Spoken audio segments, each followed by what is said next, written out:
Halo semuanya, hari ini kita bakal jalan-jalan seru nih buat cari tahu kenapa sih pekerjaan orang di satu tempat bisa beda banget sama di tempat lain. Yuk kita mulai petualangannya. Pernah kepikiran nggak kenapa ya kita nemunya nelayan itu di pinggir laut, tapi pemetik teh adanya di gunung? Kenapa nggak kebalik?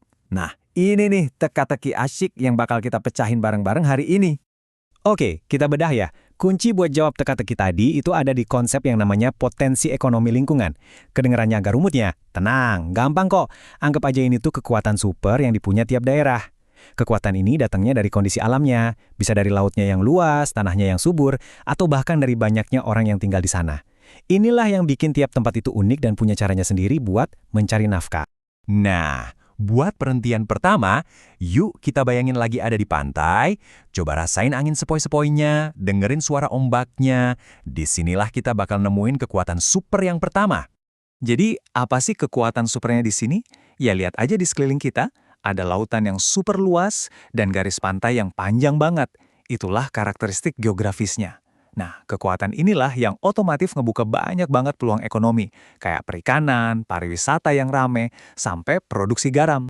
Jadi nyambung kan? Gara-gara ada laut, ya muncullah semua pekerjaan ini. Ada nelayan yang melaut, ada pemandu wisata yang ngajak turis snorkeling, ada petani garam, sampai yang punya restoran seafood dan jualan oleh-oleh khas pantai. Semuanya ada karena satu hal, kekuatan super dari si pantai itu sendiri.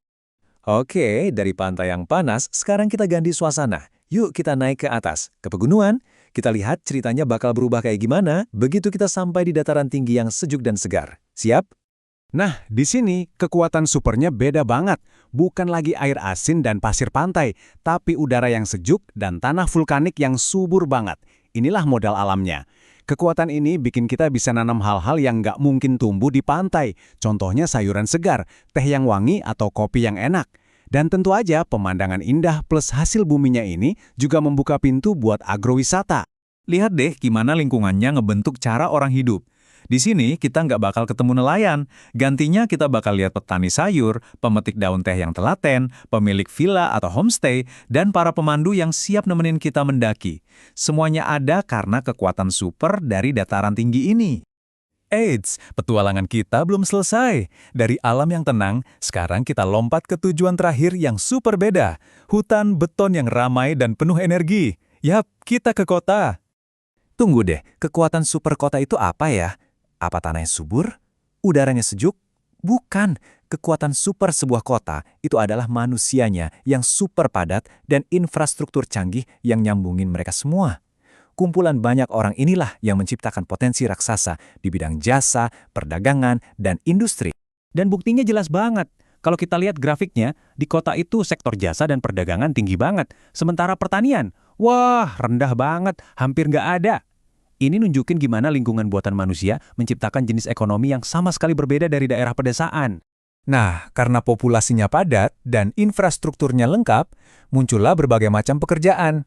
Ada pekerja kantoran, pemilik toko, buruh pabrik, dokter, guru, sampai pengembang aplikasi yang bikin hidup kita makin gampang. Semua ini ada karena ada banyak orang yang butuh banyak hal di satu tempat. Kita udah jalan-jalan dari pantai, ke gunung, sampai ke kota. Nah, sekarang bagian yang paling seru. Semua pengetahuan ini bisa kamu pakai buat jadi ahli di daerahmu sendiri. Caranya gampang banget, cuma 3 langkah. Pertama, coba amati sekelilingmu. Kamu lihat apa? Lautan, pegunungan, atau gedung-gedung tinggi? Kedua, coba hubungkan apa yang kamu lihat itu sama pekerjaan orang-orang di sekitarmu. Terakhir, identifikasi. Kira-kira apa sih produk atau jasa andalan daerahmu? Gampang kan?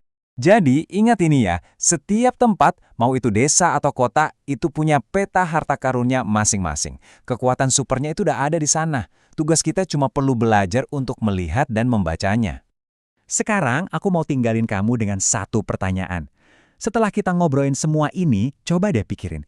Kira-kira potensi atau kekuatan super tersembunyi apa lagi ya yang ada di kotamu yang mungkin selama ini belum disadari banyak orang? Selamat penjelajah!